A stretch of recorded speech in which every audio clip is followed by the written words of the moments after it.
لله وكفى وسلام على عباده الذين اصطفى أما بعد أعوذ بالله من الشيطان الرجيم بسم الله الرحمن الرحيم وعلم آدم الأسماء كلها ثم عرضهم على الملائكة فقال أنبئوني بأسماء هؤلاء إن كنتم صادقين. وقال الله تبارك وتعالى في موضع آخر هو الذي بعث في الأميين رسولا منهم يتلو عليهم آياته ويزكيهم ويعلمهم الكتاب والحكمة وإن كانوا من قبل في ضلال مبين. صدق الله العظيم. صدر محترم مفتی اعظم مفتی عزیز الرحمن صاحب فتح پوری دیگر مشتقون،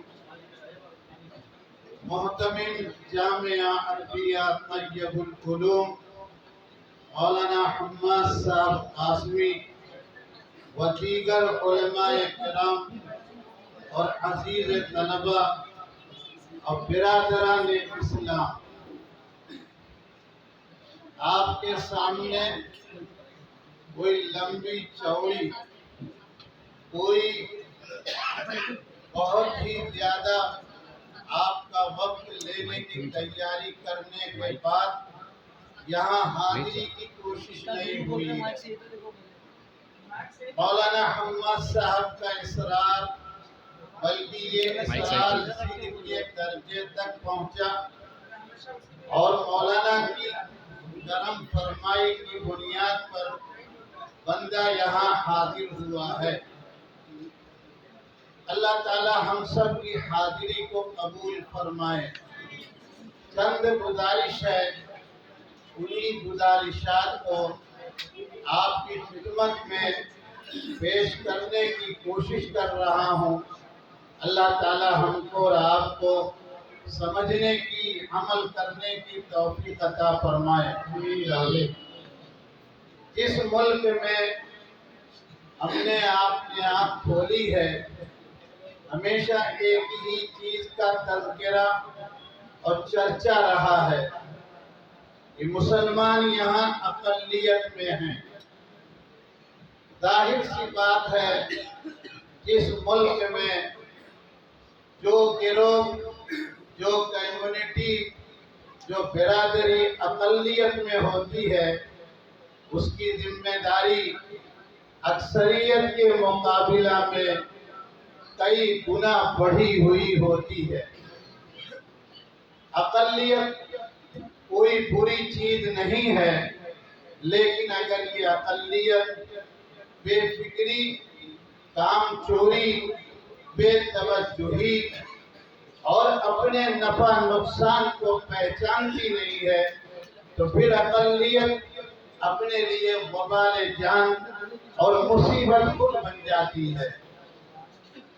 اس اقلیت کو اکثریت کے مقابلے میں ڈبل نہیں کئی گنا محنت کرنی پڑتی ہے، اور جب یہ اقلیت محنت کر دیتی ہے اور پوری جانفشانی کے ساتھ زور اور طاقت لگا کر اجتماعی قوت کو، باہمی اتحاد کو آپس میں برقرار رکھتی ہے، اللہ رب العزت اپنے فضل و کرم سے اس اقلیت کو اکثریت کے سامنے سرخ روح فرماتے ہیں اور اس زمین اور دھرتی پر چمکتا دمکتا آفتاب بنا دیتے ہیں۔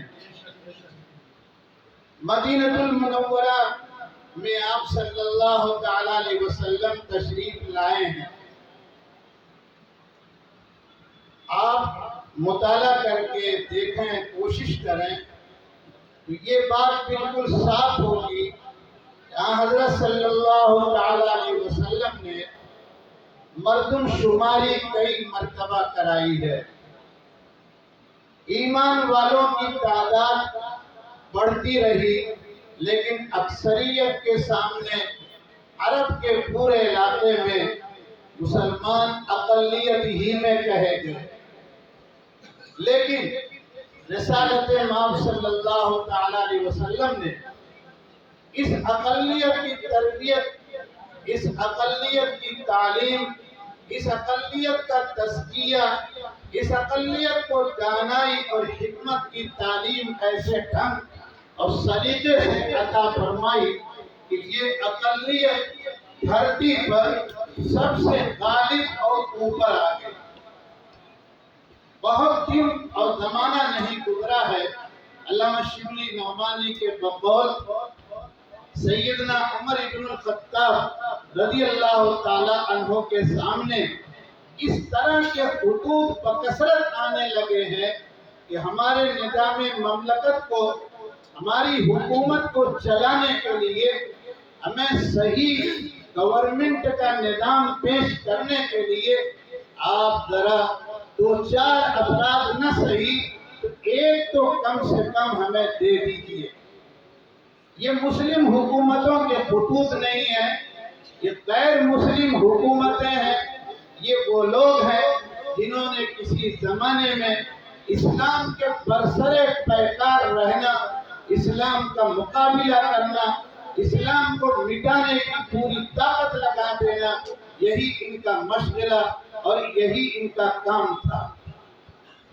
یہ خوبی تھی اسلامی تعلیم کی، رسالت امام صلی اللہ علیہ وسلم کی صحبت کی، اور یہ تعلیم اللہ تعالیٰ نے سیدنا ابو البشر سیدنا آدم علی نبینا علیہ السلام سے عطا فرمائی تھی۔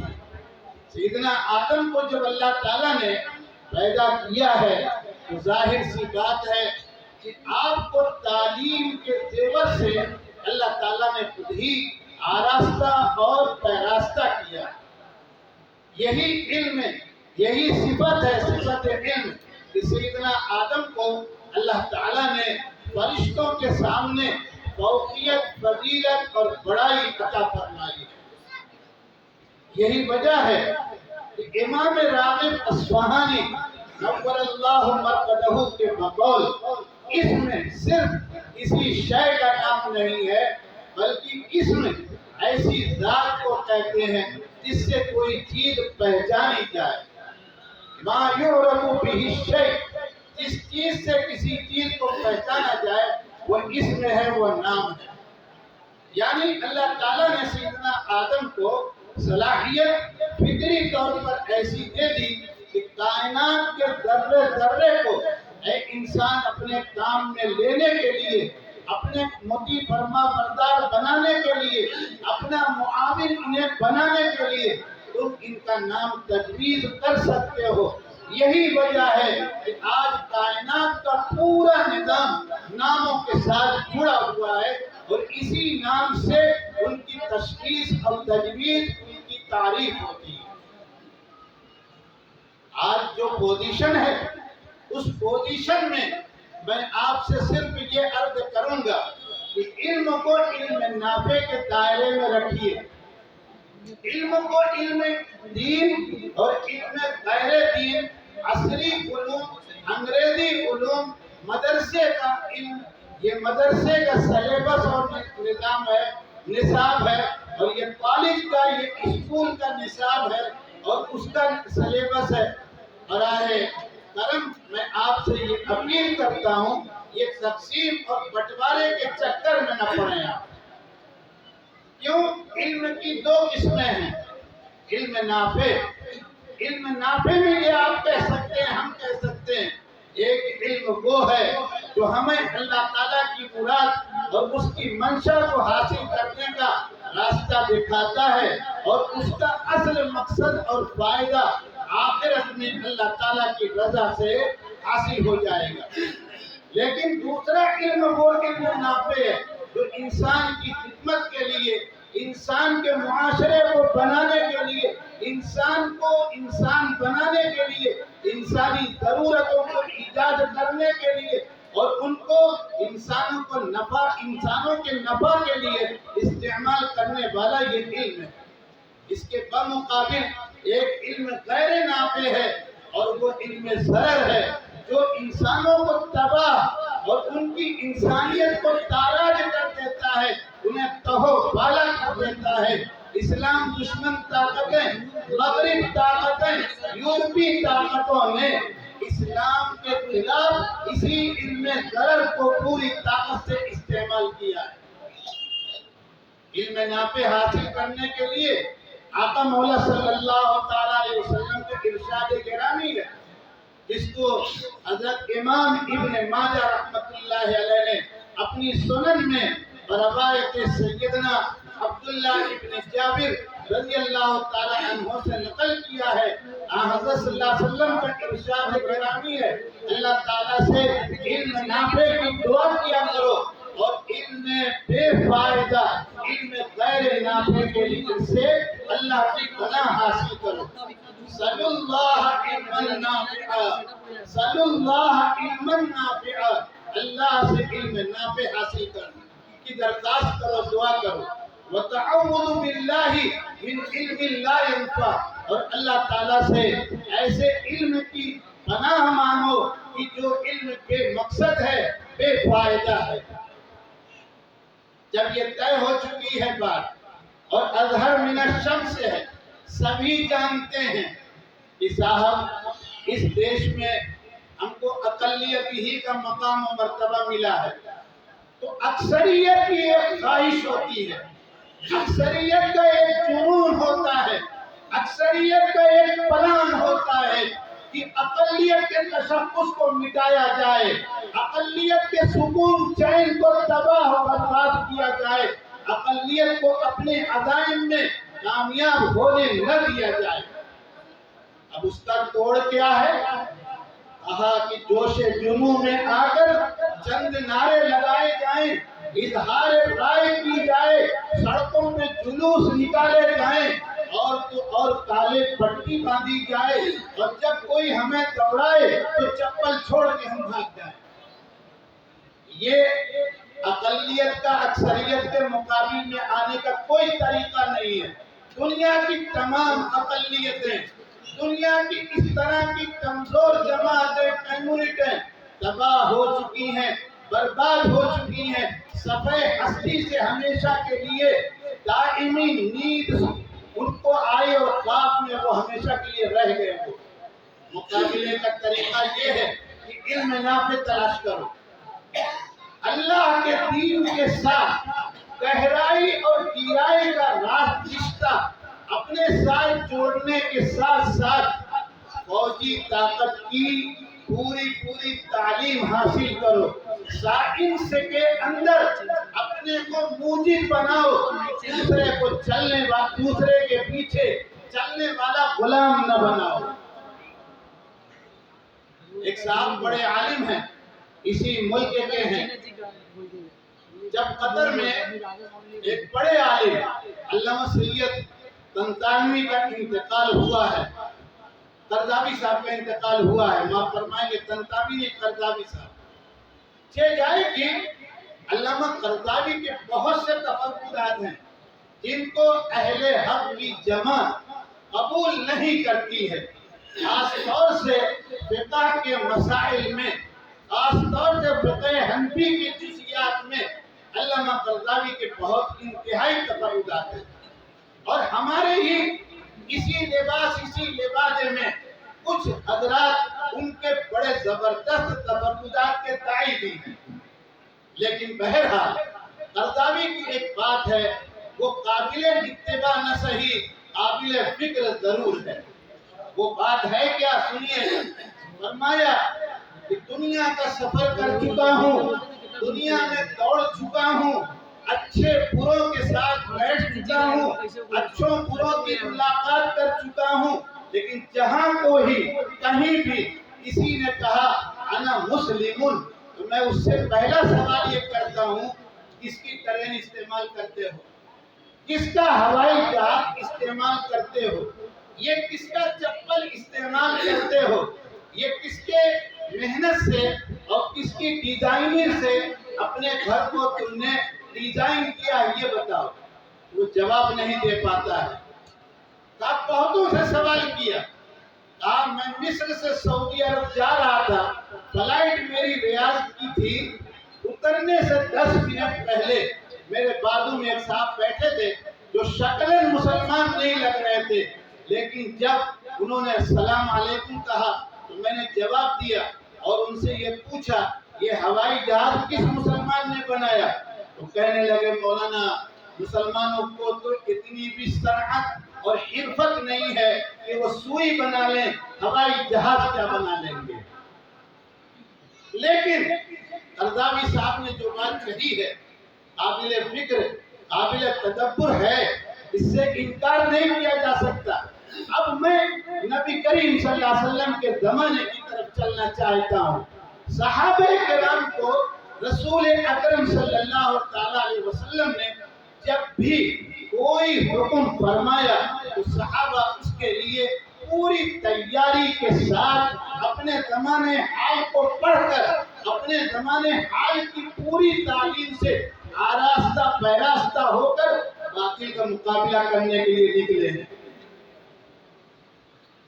میں یہیں سے کہہ چکا ہوں، یعنی اسی ادارے کے زیر جلسہ میں کہہ چکا ہوں، یہیں پر کہہ چکا ہوں کہ زید ابن ثابت رضی اللہ تعالی عنہ نبی کریم صلی اللہ علیہ وسلم کے کاتبین وحی میں سے ایک اعلیٰ قسم کے خاص کاتب ہیں، عام کاتب نہیں، خاص کاتب ہیں۔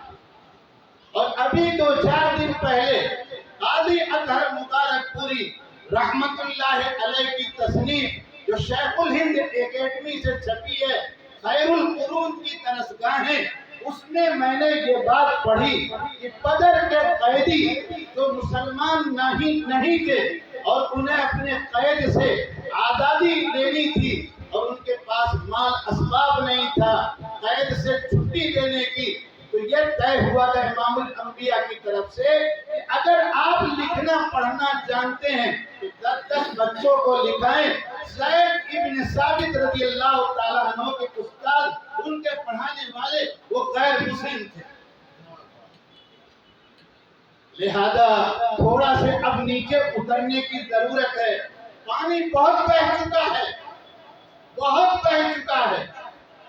ہمارے لکھنؤ میں پچھلے مہینے ایک مسجد کا پرانا کیس جج کے سامنے آیا، فائل دوبارہ کھولی گئی اور وہ کیس کیا تھا، شروع میں بالکل نارمل معمولی کیس تھا، مسجد چھوٹی تھی، وہ سیدھا ہو چکی تھی۔ غور سے سنیں گے، میری بات ذرا بے ترتیب ہے اور میں بے ترتیب باتوں کا ایک پورا ذخیرہ رکھتا ہوں، ادھر سے ادھر ہی سناتا ہوں آپ کو، لیکن میں امید رکھتا ہوں کہ انشاءاللہ آپ میں سے 2 آدمی اور کرنے کے لیے کھڑے ہو گئے تو میرا یہاں آنا وصول ہو گیا۔